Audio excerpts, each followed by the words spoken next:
Hey everybody, this week's episode of the R&R Show is brought to you by Arcane Wonders. And hello, Ruel, how are you, sir? I am hanging in there, Richard. It's good to see you here. Another wonderful week of gaming for me personally, and I am so happy to be here because this is one of my favorite parts of the show where we look at upcoming Kickstarter and GameFound and crowdfunded games. Yes, we how's do. it going? Yep, every month. We spend hours, literally in my case, hours going through a list of almost 700 upcoming games that are on Kickstarter, and more, the list is getting longer on GameFound too, trying to find the absolute cream of the crop, the best of the best that are coming in the next few months. We will count them down for you, and if they sound interesting to you, go look at the links down in the show notes. There will be links directly to the pre-launch pages, so you'll be sure not to miss them when they go live. Because we're not talking about stuff that's live right now. We're not talking about stuff that's ending right now. We're talking about the future. We are calling our shots, Babe Ruth style, and we'll see what we'll see. That's right. And speaking of games, Yes. I see a game there on front of you there, Yes, but you it's You actually not see laid a out on the game table. I just see a box. I and see a couple of expansion. boxes. Yep. It is Viral and Viral the Hive from sponsor of the show, Arcane Wonders. And you know what, Ruel? For a first, this is the first time ever in the R&R show, we're going to do an unboxing. All right, Ooh, let's get love to it. the overhead camera. So first of all, let me just say, Tom Vassell loves this game, so much so that he put his name on it. This is part of the Dice Tower Essentials line, and this is an area control game, as I understand it. I need to get a Kniffy, because this is some heavy-duty shrink wrap. So, okay. Nice. Very cartoony art from my favorite board game artist of all time, the Micho, which I believe I'm saying correctly and not the Miko. And in this game, players are competing viruses trying to make a body as sick as possible. Now, of course, this is a game that has a new meaning in our modern day in life, but it is really lighthearted, very comical, and I almost it feels sort of gateway-ish as a means of getting into area control. Let's take a look at this ginormous board, which is so big I knew I had to have the camera really zoomed out. Oh, wow. And Look so you at can that. see, rather than, fighting over countries around the world, you're fighting over the brain, the heart, the liver, the spleen, the kidneys, etc., the large intestine, and all of that. So there are going to be these little things that are your troops, whether you are the green triangle, the purple blob, the yellow spiky, or the orange cube, and you are spreading around, trying to exert your influence over all the different organs. But the tricky thing is, as I understand it, if too many people show up in a given region, that means the person is going to go see the doctor, and there is going to be a serious medical response that will end up wiping out everybody. Also, depending on what you do, they can actually find a cure to you, which means all of your units will get knocked off the board. So you have to worry about your opponents, but you also have to worry about the medical establishment out there too. And the way the game works, as I understand it, where's that, Kniffy? It's a card-driven game because everybody has their own starting deck of cards depending on which virus they are. And what they do on their turn is everybody simultaneously plays 2 cards. I might play this card, and let's see, or there is the other cards. I know you play 2 cards. One of them determines the zone that you're going to go to. And what's the other one? Does the other one determine what you're going to do? Yeah, that's what it is. So one of them determines the zone that you're focusing on, and the other one determines what you're going to do there. Whether you're going to, spawn more stuff, or drag your opponents around to get them out of spaces that you're trying to fight for, or move your characters around. And so everybody's going to pick 2 cards from their hand, play them at the same time, and then resolve them in player order. And so I think that's actually a really interesting idea that, if you're the last player, like, okay, well, I think this is what people are going to do to me, and so you've got to pick those cards way early and figure out ahead of time where you're going to go, what you're going to do. In addition to that, there are events that are going to change the world, like your host going number 1, or number 2, or having some fast food, or we get a chance to multiply, or they're gonna stop smoking. Good for them. They're gonna fall in love. They might sneeze us out of there. Oops, that was there we are on the green screen. So, or they might be having too much sugar. So there can be good stuff and bad stuff that is all driven by real science. So I guess there is some educational value to this game as well. Right. And so, like I said, Tom Vassell has been raving about this game for years. He loves it to pieces. And just this year, Viral the Hive came out. So let's do a double unboxing. As I understand it, the main thing this does is it gives everybody their own unique starting player power, because in the main game, where are they? Here they are. I didn't finish my unboxing of the first game. Here are the player boards. And they're really simple. They are just an at-a-glance summary of what all the different special powers are in the game, right? Okay. Oh, those are out of focus. Is that a bit more focused? There you go. That's there better. we go. That's a bit better. I didn't realize that was out of focus. Sorry about that before, folks. Anyway, that's a green one. Let's not focus on the green one very much, on the green screen. So, I mean, everybody is basically the same. But with this expansion, everybody gets a few more units, and everybody gets their hive. This kind of becomes your base of operations. And so this can't be destroyed. It can kind of protect your units as you're moving around. But the other thing you can do is, if you move enough of your units on here, you can spend your units not to engage in the area control, but instead, oh my gosh, these are all very well plasticed up. There we go. I think it's the last time I need the knife. You can instead get more cards. Actually, that's the main game too. More cards can get added to your deck over time. And so now there's new, different cards that can be added. But here's the really cool thing. Everybody does not start out exactly the same with just different looks. Now, everybody starts out, we have this cool little system. You know what? Actually, let me go on ahead and show you the yellow one on the green screen. So everybody starts out pretty much the same, but if you get enough of your units on your hive, you can spend your units to upgrade yourself and get more unique asymmetrical special powers. And that's really cool too. Right. So that's the big thing that gets added. This idea of having like a home base and upgrading your powers with asymmetric abilities and all that. And that's pretty cool. And that's Hive. And Hive... Or that's Viral and Viral the Hive. A game, like I said up front, I have not played it because it's not really our thing. Jen and I tend not to go for, punch 'em ups as we're, trying to defeat each other. But I really do like the design. I totally see why Tom is so, goo-goo gaga for this game, because it's a very, very sharp idea. I love simultaneous action selection reveal, one of my favorite mechanisms of all time. I like it so much I could almost imagine maybe I would enjoy this game too. But that's it. And folks, one of the reasons we're talking about this is because one lucky member of the audience has the chance to win a bundle, a copy of Viral and the expansion, The Hive. And Ruel, how are they going to win?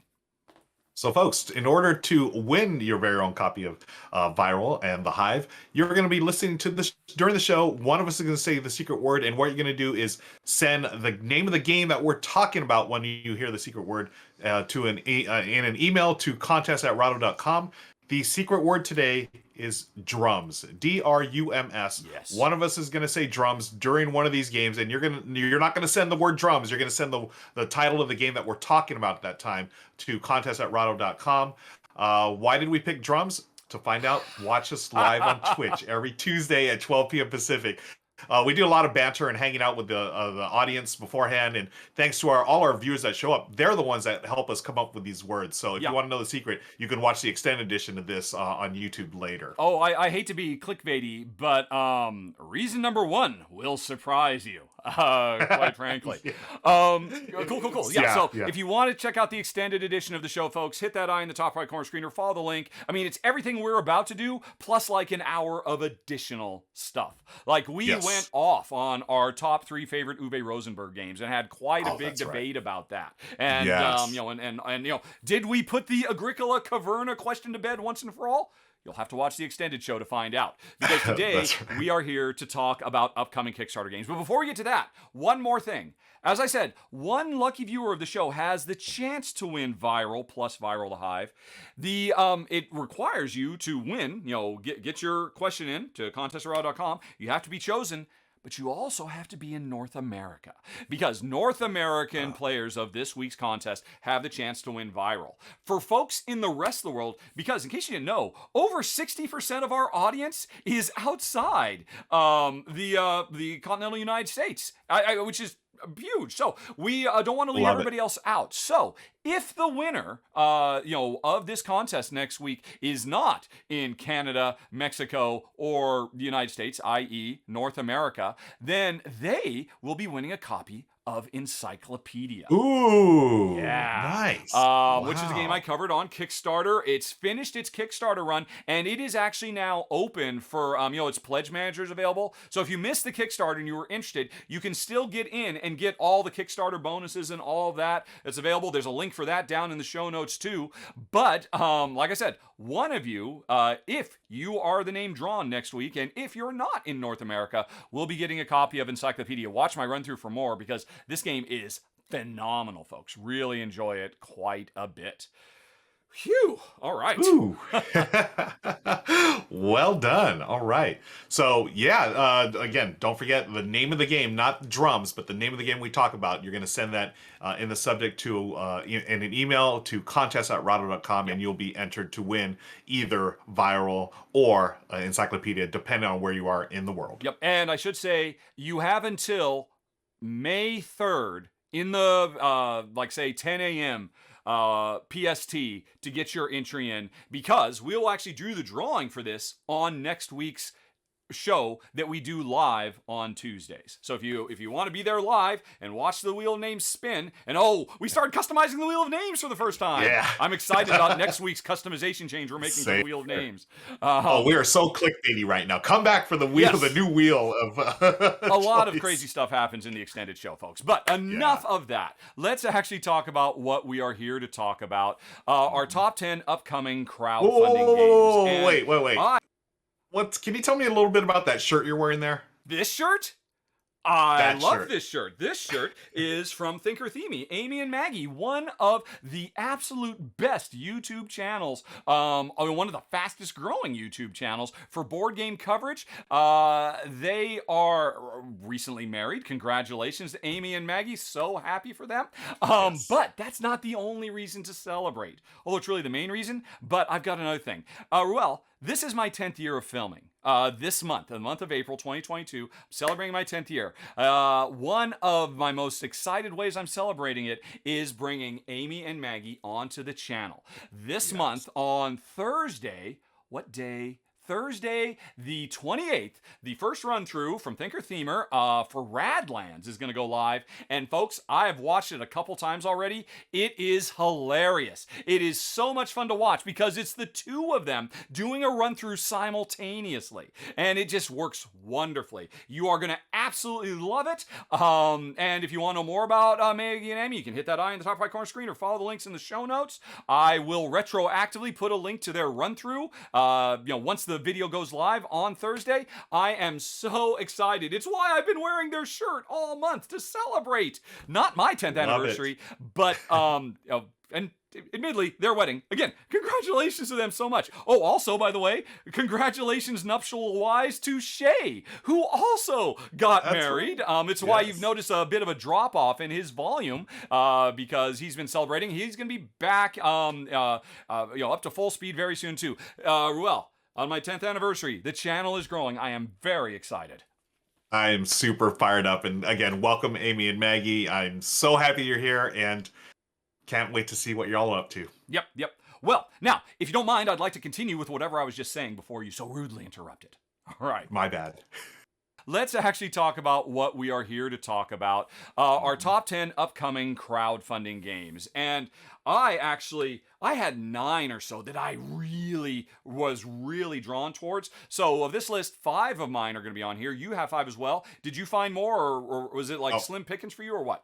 No, it was really, there's a lot of games that I want to talk about. I got mine down to 10. You know what I noticed too, we find a lot of games on Kickstarter, but this week there was a lot of stuff on GameFound that I found. So yeah, really neat to see. I'm all about more games everywhere, folks, more platforms. I'm excited. So you're gonna see some from both platforms, I believe, for today's list. Yep. Yep. Yes, definitely. Yeah, Okay. GameFound is on the rise, and that makes me happy. Same. And yeah, and like I said, so you've got some more, I've got some more. We're going to talk about our 10 absolute must-haves. But again, folks, hit that follow link in the show notes. If you check out the extended version of this, when we get to the Q&A portion at the end, we'll list a bunch of additionals, the honorable mentions, the almost made it, missed it by that much segment, and because we have a few more that are worth talking about. But that's for later. Boy, Rahdo, aren't we forgetting something? Yes. Yes, we are. Folks, before we can get to the proper top 10 of all kinds of upcoming games we're super excited about, there are some that we're even more excited about because they're going to be covered on the channel in the coming weeks. So, before we get to the top 10 of things we haven't played, let's talk about the stuff we have played, we have studied, and that we'll be doing previews for on the channel in the coming weeks. So, let's start out with a big announcement that I don't think anybody else has picked up on. There's another Aeon's End coming, folks. Yes. Nice. Yes, I am very excited about this. It's called Aeon's End Past and Future. And it is the 7th Aeon's End box. It has 2 new expeditions, one set way in the past before the fall of Gravehold, one set hundreds of years in the future after the events of New Hope. And it introduces a whole bunch of new keywords. So, just when you thought they were done with Aeon's End, we have not reached the end. Aeon's End Past and Future is coming on crowdfunding in May, and I will be covering it because I love Aeon's End so very much. But that's not all. Cool. We've also got Bark Avenue. Shay is going to be doing a preview of this. This is an adorable game all about cute, fluffy dogs that we are trying to help do their business because we play professional dog walkers, I think, in Central Park in New York. And so we are trying to make sure the dogs get along well with each other, that we get them to the places they need to go, that they do all their business, and that we can run a successful business at it. And, obviously I love dogs. It looks really sweet and charming. I think this is a lighter game, more kind of gateway family friendly, and you can watch for Shay's run through of it coming next month. And speaking of Shay, he will also be hitting The Breach, which is a big, epic cyberpunk style game. And I have to admit, I don't know much about this yet, but I am certain Shay will do a phenomenal job. I can say, looking at the cover art, it looks stunning. Absolutely gorgeous game. And Shay, when he says, yeah, I want to cover this game, I know he does his due diligence. He studies them well. So I expect this will be a fun one to play too. And we'll learn more about it in May. And then speaking of Cyberpunk, I'll be doing a little bit of coverage with Hacktivity, a game that we first talked about last year on the R&R show. And Jen and I have now played it. This is a brilliant little... It's not really a deck builder. This game starts with the decks already built, and we're trying to survive our way through the decks. And it's a very clever system where every round, players are either going to grab a bunch of bad cards that are trying to kill us in cyberspace, or a bunch of good cards that will save us. But we have to decide, before we see anything, okay, how many bad things am I going to draw? How many good things am I going to draw? And there's an incredible amount of tension. Jen and I, we just played this for the first time the other day, and we were both blown away by it. One of the best games I played in the month of April. And so you'll be able to see me talking more about it in the roundup as it gets ready for fundraising in May. Hacktivity. Then we have got On Tour, Paris, and New York. I am super excited about this. On Tour is one of the greatest roll and writes of all time, as far as I'm concerned, and getting new On Tour content is absolutely must play. And this is interesting to both of us because Ruel and I will be going up against each other doing an RVR in the month of May when the game is live, on crowdfunding platforms. And the interesting thing is, it's not alone. There are actually a bunch of other games that are going to be going on as part of the same project, and I think we might not be done talking about this right now, folks. So we'll circle back on that a little bit later, perhaps. But I'm looking forward, Ruel, to taking you on in either Paris or New York in May. Cannot wait. Yep. And then finally, we've got a couple of previews from Kimberly, starting with Septima. Oh my gosh, this is the latest big box extravaganza from Mind Clash Games, which are known for making really deep, rich, heavy, complex and very thematically enriched games. This one is about a coven of witches trying to thrive and succeed. And the interesting thing about this, more than anything else, is Mind Clash promises this is going to be a bit lighter, a bit more new player friendly than what they've done in the past. I don't know what that means, because they've done Tricurion in the past, and Anachrony and Perseverance. They're known for the big stuff, so this is them kind of scaling down, making something that'll work for more audiences. So I can't wait to see Kimberly's preview of it, but Kimberly won't be done because she'll also be covering Tiny Epic Vikings. And I gotta admit, folks, I almost took this one myself, although I can't wait to see Kimberly. Kimberly does such an amazing job. You watch, folks. I think in time people are going to say, could Rahdo please stop doing videos and have Kimberly do everything? She is fantastic. So she'll be covering Tiny Epic Vikings, which is going live as well. And here's the thing about this that really caught my attention. It almost got me to do it, Ruel. The core action selection mechanism of this is very reminiscent of Furnace, in that it's kind of an auction where sometimes you bid hoping you're going to lose instead of win. Nice. But with Vikings. So that's a bunch of very, very cool stuff that you'll be able to see on the channel in May. And thank you for reminding me. I think we can get back to our previously scheduled show now. Sound good? It sounds good to me. Right now, let's get going with our number 10, Ruel. What do you like? Okay, I mean, I like so many this week, but we got to start somewhere. Yes, so what I'm going to start with is number 10, The Gig. The Gig. This is on Kickstarter. Yes. Okay. Okay. So what this is, I love the theme, and we're playing in a jazz group, and we're improvising, right? We're playing music, and we're trying to please the audience. We're going through our solos. We all have our different instruments. This, Richard, is a real-time roll and write game, believe it or not. A real-time roll and write game. And so you're rolling dice and you're trying to figure out where these dice are going to go. You're, creating songs in real time. I love the theme. I love the mesh of theme and mechanism here. And what you're doing is you're, basically the shapes and stuff you're going to form on your instruments. Everyone has an instrument board they're going to add to. So someone's going to be, playing guitar. Another player is going to be playing drums. Another player's gonna play bass and vocals and stuff.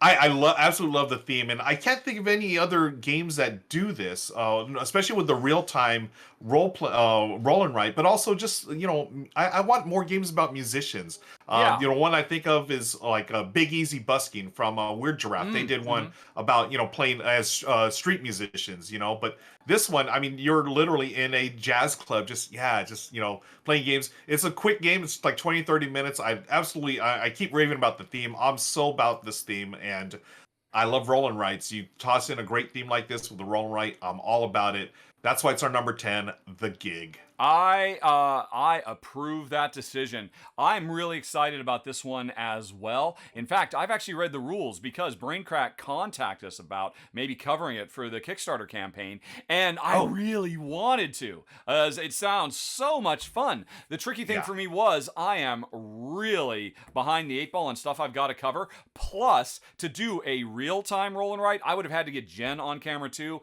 and more my wife is getting less and less enthusiastic about getting on camera, so it was going to be a tough one for me to film, but I'm still going to be watching for this one. I am definitely excited, especially because I just noticed in the description it now, they didn't talk about this when they talked to me before, includes a solo mode from Dave Turczi.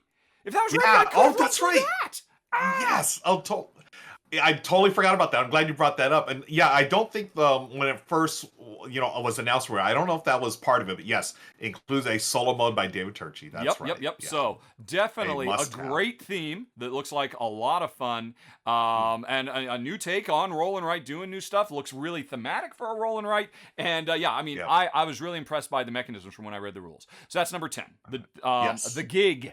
And now we're going to go on to number 9, and we were poets, and we didn't even know it because number 9 is Diamond Dig. Oh, Diamond Dig.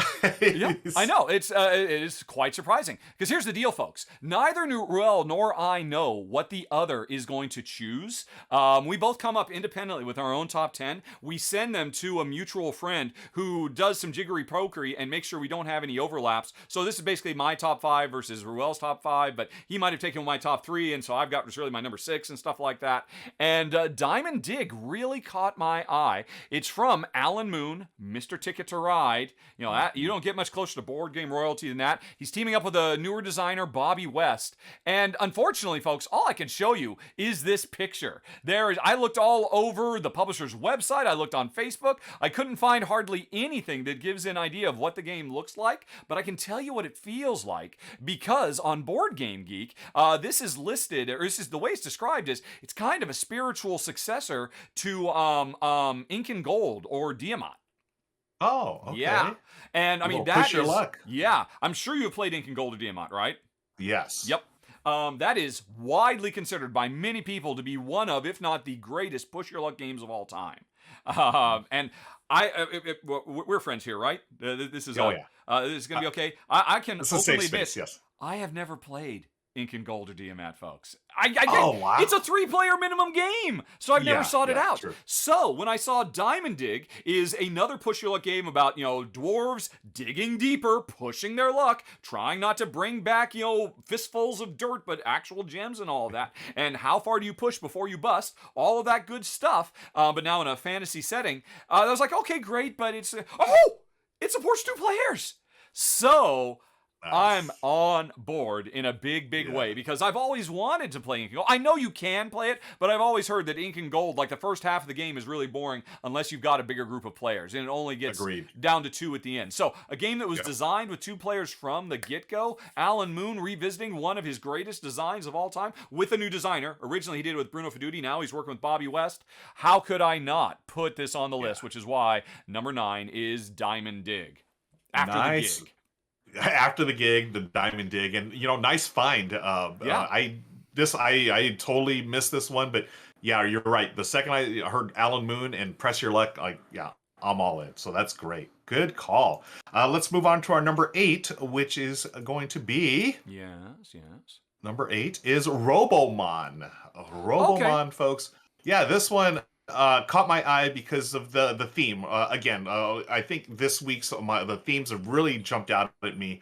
This one is Robo Battle, but it's a little different because it's it's a narrative game.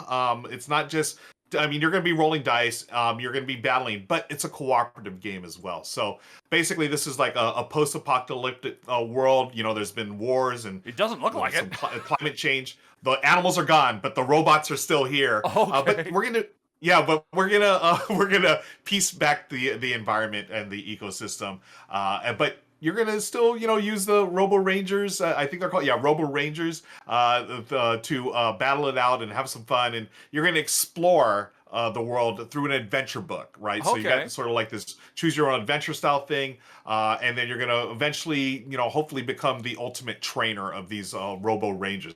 Now, this is interesting. It says, according to the BGG page, which I looked up here, it'll take from 5 minutes to 5 hours, depending on what style of game you want to play. And that's to me really intriguing. Do you really want to dive deep into the narrative? You can totally take your time a little more, take a little longer, or you can just duke it out with all the baddies and stuff. It reminds me of there's a game that recently it was a RoboQuest Arena, which was like a deck building, a robot battling game, but this takes it in a different direction where you're actually, cooperatively, trying to find your way in the world. So I'm excited for it. You get robots battling each other. I'm always going to be in. So that's why I'm excited about our number 8, Robomon. Huh. Okay, yeah.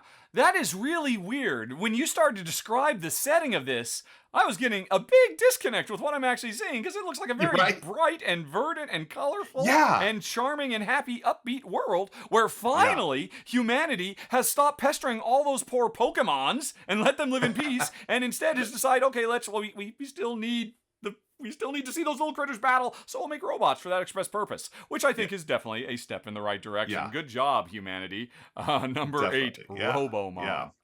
Yeah. Cool.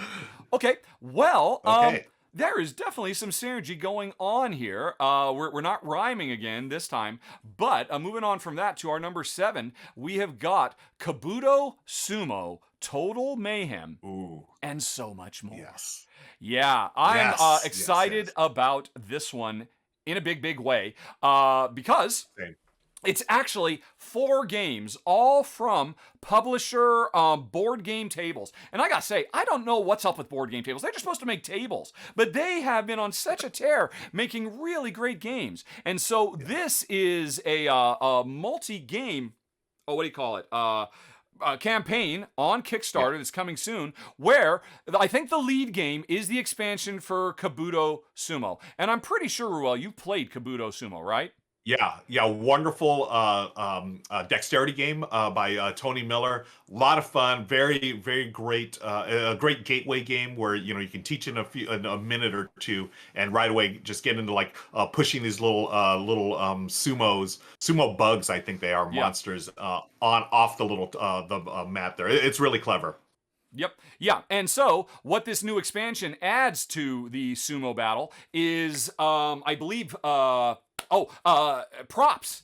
Because, I mean, it's Yes. going away from the sumo and more into the WWE because now there's chairs and other things that could get thrown in Yeah. onto the battle thing and mix things up. So that's cool. But that's not all. They are, let's see, what were the other ones that were in this, this foreign one? Oh, what really got my eye was quantitative easing, or QE. Yes. Because if this is your first time at the R&R show, folks, we do this every week. We get together and do a top 10. We're in the middle of our epic top 100 games of all time, and recently, Ruel Gaviola was heard to say that QE is the greatest auction game of all time. It came in at our number 70. And so, this is a chance to get some more QE goodness with QE commodities, which sounds very, very cool as well. There's Yeah, I'm also- super excited about this. Super excited about that. Oh, yeah.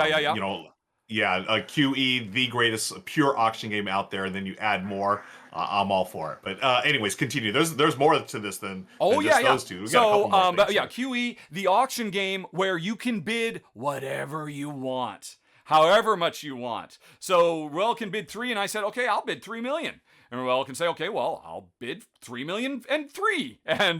And apparently it just gets wildly interesting because whoever bids the most loses the entire game. Very intriguing game. Ever since Ruel talked it up, I've been wanting to try it, and now they're getting a new expansion for it with the commodities. Next up, there's Bites, which has new recipes. And so I'm just going to go where here's the video for Bites on Board Game Table's website, which I haven't played Bites. I don't know if you have, Ruel. I have not played Bites yet. No, that's the one game out of these that I have not played. It looks, as Ruel has been heard to say from time to time, adorbs. Because players are picking, or you don't own, as I understand it, a particular ant in this game. Instead, you pick a color ant that will move forward and jump to a space on this all the picnic goodies are strewn all over the place. The ants are running around trying to get what they want. But when you move them out there, you grab what is adjacent to the spot where your ant landed, apparently. So you're trying to do all kinds of set collection and figure out what is the most successful ant and all of that. So based on the other stuff, I mean, first of all, the game looks lovely and sweet and charming, and it is getting a new expansion. Yeah, I was just gonna say, I'm sure it looks lovely. Let's see it. I'm not able to see it here. Oh no! Did I forget to push the button the entire time? Has the browser been off the entire time? There it is. Oh my goodness! I'm sorry, folks. Who is running this show? So this is a sweet, adorable little game where you're moving the ants along. Everything I was just talking about made more sense when you could actually see it. Although, there you go. People who were on the podcast listening to this, they're like, why do I have to listen to this a second time just so people can see it? But it's an adorable looking little game. Special powers for the ants, all kinds of stuff. Thank you, Ruel, for stopping me, because there's one more thing that I have to talk about, which is the one that gets me most excited. On tour, for the longest time, was my highest ranked roll and ride of all time, and it's still my number 2. And so another thing in this foursome of really great game expansions is new on tour set in Paris and New York. So new maps, new stuff that changes up the world. They'd already done a Europe one, so I'm looking forward to see how they change one of the greatest roll and writes forever with new maps, new challenges, etc., etc. So that's a lot of really cool stuff. And I imagine you don't have to get all of them. If you just want one, you can focus on that, or you can get discounts on all of them. I'm sure the regular games are there. Board game tables.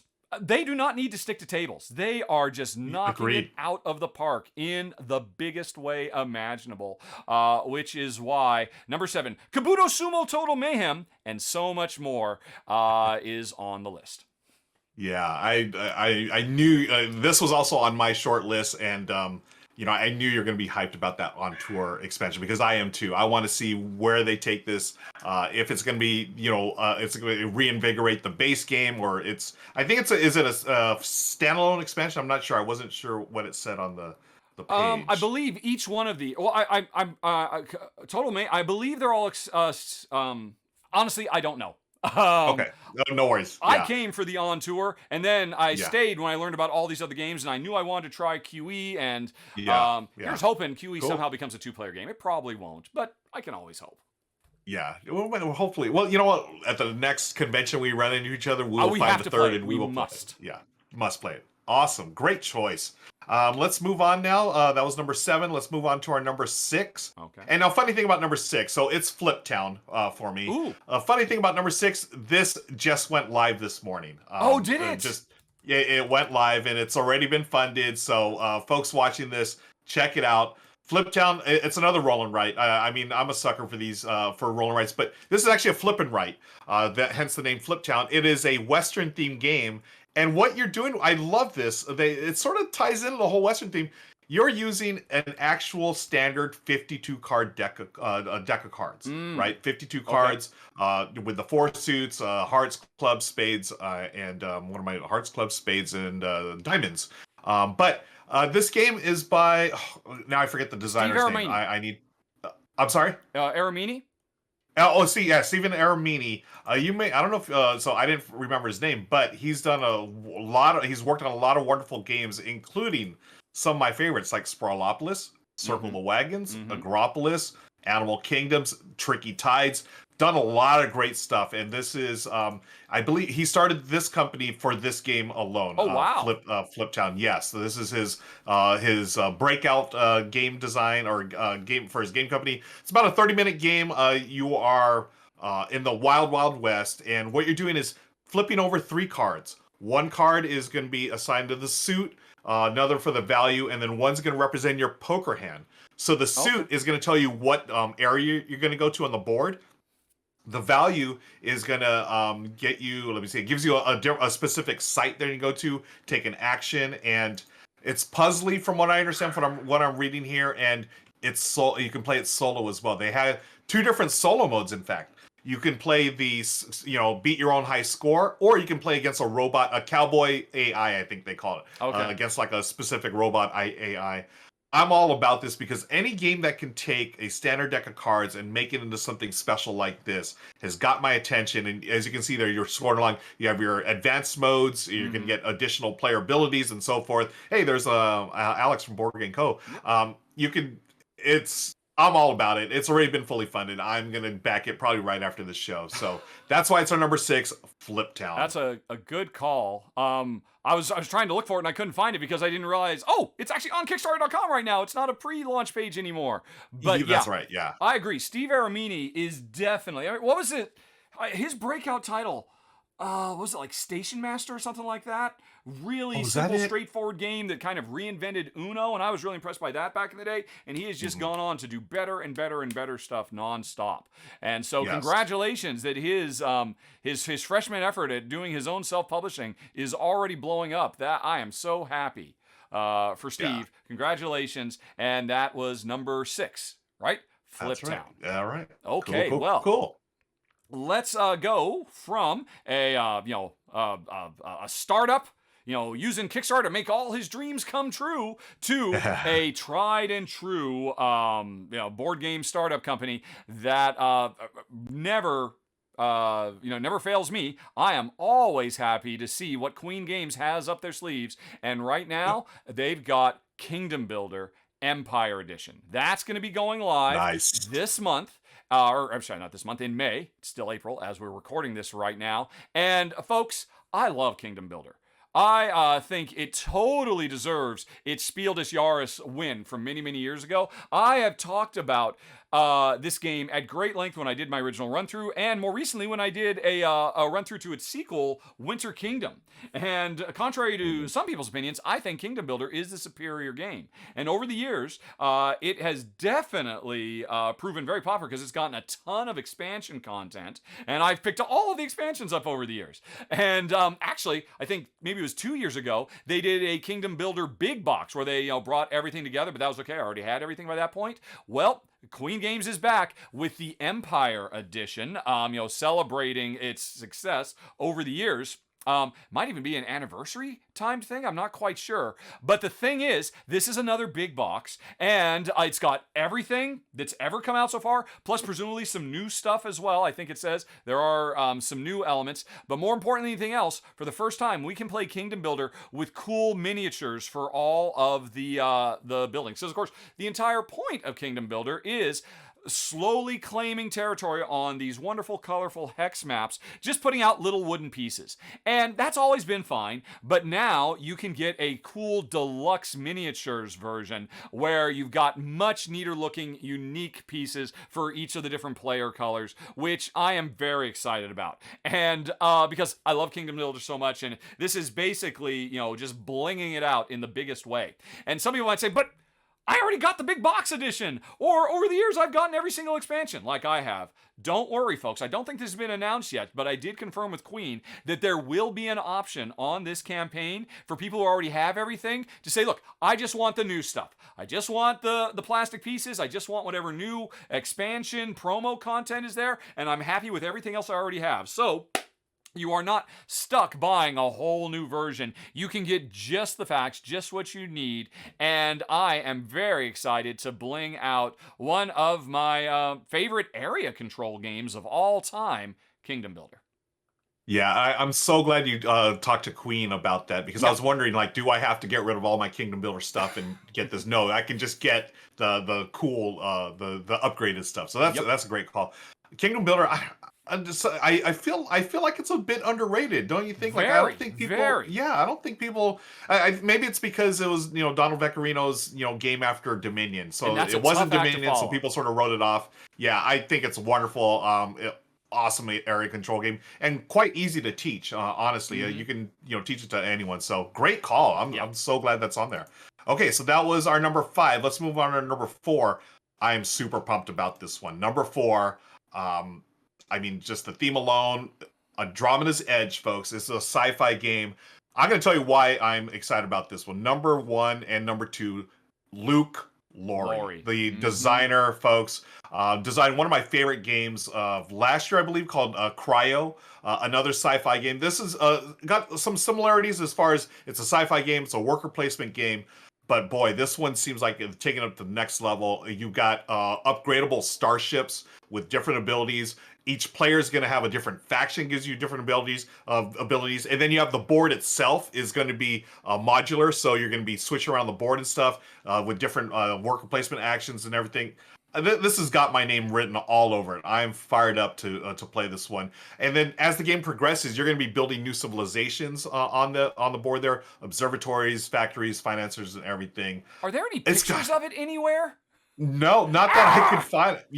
That's the one thing, folks. It is on. Is this GameFound? Yes, it's on GameFound. It's on GameFound, and again, just all I got is a thing on BGG, just a very basic description. But again, you say Luke Laurie, my eyes are wide open. I'm all for it. There, that's all they have. Right, and there's Mr. Laurie right there. Yeah, Luke Laurie is on freaking fire.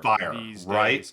Dwellings of Eldervale was. It continues to be a monster. Manhattan Project Energy Empire, which he's a co-designer on, is maybe in my mind the greatest worker placement game of all time. Quite frankly, wow, and I've heard other people say that. Yeah, Whistle Mountain, Cryo, as you mentioned, and a few others besides. But yeah, he is definitely a designer on the rise, and I'm going by this box art cover. It looks like it'll be stunning, and It looks awesome, yeah, right? and you can be pretty confident the design is going to be stellar too, because Luke, Yep. I don't think he's misstepped yet.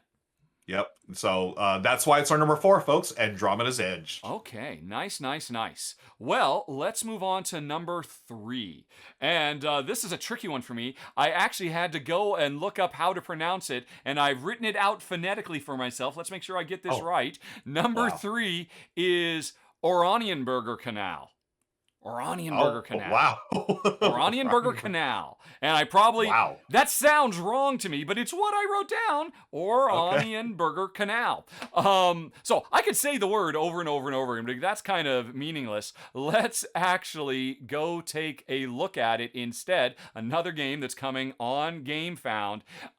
And here's why I am so excited about this. It's a new game coming from Spielworks. I am jealous of every single one of these reviewers and designers and developers out there who are giving quotes about it because everybody's gotten to play it. I want to play it, because it is the latest big box heavy Euro simulation from Uwe Rosenberg. And I love Uwe's designs, and this one I'm especially excited about because it is the long-awaited return of his resource wheel. Yes. Yes. Oh, nice. Ora et Labora introduced it, Glass Road solidified it with a double, and now it is back in a new game where, oddly, we're not farming. We're not farming in this game. What am I going to do with myself? Instead, we are captains of industry, and apparently this is based off a story of this provincial town that grew up to become an industrial powerhouse because they redirected a river to end up creating a bunch of canals. Because this city grew up, it was developing canals as much as it was building streets, as much as it was building rail lines, all at the same time. So a big focus on this game is, of course, managing your resource wheel, which you just know is awesome because it's been so awesome in all the other games, but also building up your own little section of the town, at first you just start putting the industries down, but then you start flooding the spaces between them to build the canal, or building the roads, or making the railways, all of which have different effects. But then your industries are broken apart, so you have to start building bridges to connect them again. And so you are judged on all of these different metrics, and it looks like it's going to be something very new and different from Uwe in terms of the city building stuff you're doing, but I cannot state just how incredibly excited I am about the third game with the resource wheel, which I don't understand why nobody else has copied it. I guess Uwe just owns it, and anybody else would be chased out of town, which is fine as long as Uwe keeps revisiting it, which is why I'm so excited. Any other month, this would have been my number 1, but my number 1 is amazing. But this month, our number 3 is Oranienburger Kanal. Nice. I'm not going to try to pronounce that name. Oranienburger Kanal. Well, that's as close as I can get. But that resource wheel we were just talking about, yes, I'm fired up about. I'm so excited that it's here. Uwe's brought it back. So very great choice for number 3. Speaking of designers that we enjoy, number 2, I think it won't be a surprise, but here's one surprise. It also went live this morning. Oh no! Wayfarers of the South Tigris. It went. I couldn't believe Look it. At that. It just went live. It's fully funded. You mentioned, you say Shem Phillips, my ears perk up. You mentioned the Micho for art, your ears perk up, our ears perk up. Come on, it's already fully funded. This time we're looking at explorers on the edge of Baghdad, and you're gonna set off from Baghdad to map the surrounding land. And what this has, Richard, this is where I'm like so excited. Dice worker placement. Sam Phillips is doing a dice worker placement. I am all of a sudden super fired up about this. And you're talking about people who are jealous of. I'm jealous of my brothers from another mother, the brothers Murph. They got to play this the other day. What? And spoiler alert, Mike Murphy told me it's his favorite of Shem Phillips' designs. And they love all his games as much as we do. And for him to say that, folks, I'm gonna jump on the bandwagon. I'm fired up. As you can see there's all kinds of goodies that you can get on the Kickstarter. But dice worker placement by Shem Phillips. Oh, I cannot wait to play it. That's why it's our number 2, Wayfarers of the South Tigris. Yep. Okay. Yeah, that is an excellent. And as you said, it's just launched this morning, and already on its way to 200,000. And I'm sure it'll do well above that based on, I mean, this is basically them kicking off a new series. The West Kingdom series was so successful, so many spin-offs, and now they're doing the South Tigris instead. Now, you mentioned Shem many times. I would feel remiss to not mention his co-designer, S.J. McDonald, who was there with him side by side on all these games, and I think S.J. is for Sam, is also a big part of the design. When these two work together, you've got some of the most, and then when you get the Micho's art on top of it, you know it's going to be, everybody knows it's going to be big. It's already blown up hugely on Kickstarter, and it's only been going for, just not hardly since we've started filming. Few hours? So, yeah. Well, Super that is excited an about excellent number 2. You know what? Any other month, that could have been a number 1, but not this month, man. Not this month, because there can be only one, and I know you know what it is. Oh, yeah. Let's hear our it. number 1 of the month for the month of May is Castles of Burgundy Special Edition. Did you? Yes. Should I have just had you said it with me at the same time? I should have. Yeah, I should have just said it. But go ahead. This is your jam. Well, I mean, Castles of Burgundy, as far as I'm concerned, is designer Stefan Feld's greatest design ever. And I'm not alone in that. A lot of people agree. It's won so many awards over the years. It's so absolutely fantastic. It's in my top 10 favorite games of all time, quite frankly. I've had the original version. I've had the anniversary edition. And I'm going to chuck both of those to get this new version where, for the first time ever, a Stefan Feld game gets the production quality that his design chops truly deserve. We were talking about this not too long ago on the R&R show, right? About how, he keeps on putting out some of the best designs ever, but boy, they're just always so dusty and dry and beige. Not anymore. This game looks so stunning now. This is going to be one of the best looking tile laying games of all time, to match the fact that it is one of the best playing tile laying games of all time. It looks like a gigantic super box edition. I assume they're bringing back all of the various things that have come out over the years. Hey, metal coins, if you're into such things, but more importantly, really cool 3D miniatures to build up. Probably not everything, but like really key things like your castle, maybe your mines or stuff like that. They promise a campaign full of surprises, which I have to admit whets my appetite too. What surprises have they prepared? They're not saying, but you better believe I have already marked this as, please tell me the day this goes live. I am already following it, along with 26,000 other people have already signed up to get the notice when this thing goes live, because this is going to be the biggest game of the month. This is going to be one of the biggest games of the year. And I am so excited. I mean, the gameplay doesn't need it.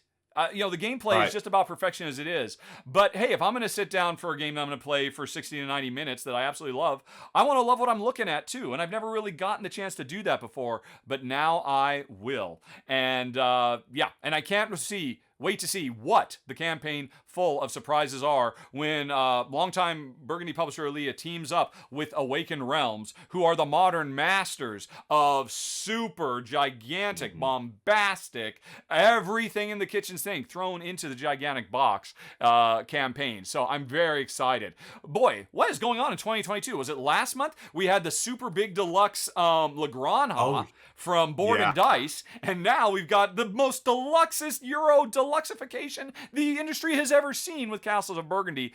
Of course, it's our number 1, the Castles of Burgundy Special Edition. No surprises there, and I'm so happy to see this because, and when we had this conversation about, Feld's games, again, they're brilliant designs, and this is probably, it's my favorite of his as well. But, the artwork leaves a lot to be desired, especially for those of us who have vision issues, like myself, colorblind issues. I'm hoping, and again, just from what I saw on the page, it looks good to me. I mean, it looks, again, I need to see it in front of me, but I'm hoping they did things to make sure that it's colorblind accessible. But, honestly, if it's not, I'm probably still going to get it and just do it myself. Like I did with his other games. I put stickers and stuff like that. But this looks fantastic. There's no way I'm not going to get this because it looks awesome. And it's one of the greatest games of all time, for sure. Yep, the game is now going to be physically big enough to match my love for it. Basically. Nice. There it is. There's your pull quote right there, folks. Type that in and print that. I love it. All right. Okay. Wow. Well, lots of good stuff this month. And let me ask you, did you hear one of us say the secret word, drums? Did you? Because if you did, you know what to do. Send an email to contest@rahdo.com, not telling us the Secret Order's drums. We already know that. But telling us what game was it. Put that in the subject of your email. You've got until, what was it? May 3rd. May 3rd to get your entry in to win either the viral bundle if you're in the North America, or the Encyclopedia bundle if you are elsewhere. And yeah, boy, those were 10 great games. But we are not done yet. I know you've got a few more you want to talk about, right?